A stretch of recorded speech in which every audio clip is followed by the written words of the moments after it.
நான் கட்சி ஆரம்பிப்புக்கு முன்பு அதிமுகவை ஆதரித்து 2009 இரட்டை இலைக்கு அம்மா ஜெயலலிதாவை ஆதரித்து வேலை செய்து என் இனத்தை கொண்டிருந்த போது கொண்டிருக்கிற காங்கிரஸையும் திமுக வீழ்த்த வேண்டும் என்பதற்காக.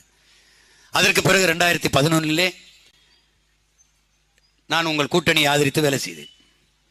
அதுக்கு பிறகு 2014 பாராளுமன்ற தேர்தலில் உங்களை ஆதரித்து வேலை செய்தேன். எந்த பிரதிபலனையும் எதிர்பார்க்கல. ₹1 காசு கூட நீங்க எனக்கு தரவும் இல்லை, நான் வாங்கவும் இல்லை. உண்டியல் குளிக்குத்தான் வேலை செஞ்சேன். அந்த மகன் இன்னைக்கு நிற்கிறேன். இது ஒரு சூழல். பொது எதிரி நமக்கு திமுக. அவர்களை வீழ்த்துவதற்கு இருக்கிற வாய்ப்பு, ஒரே வாய்ப்பு.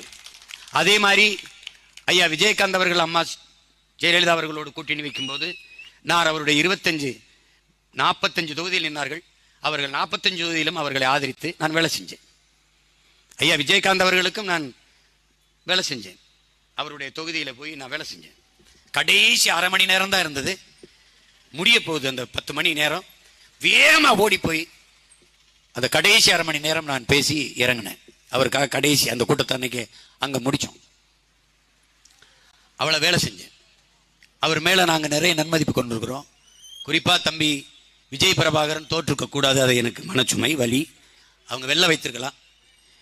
இந்த நாட்டின் நல்ல அரசியல் உருவாக வேண்டும் என்றால் அறிவார்ந்த தமிழ் சமூக பிள்ளையிடத்திலே, என் அன்பு சொந்தங்களிடத்தில் நான் சொல்லுவேன், திமுக என்ற நச்சு மரத்தை வெட்டி வீழ்த்தாமல் இந்த நாட்டில் நல்ல அரசியல் பிறக்காது, நல்ல ஆட்சி மலராது.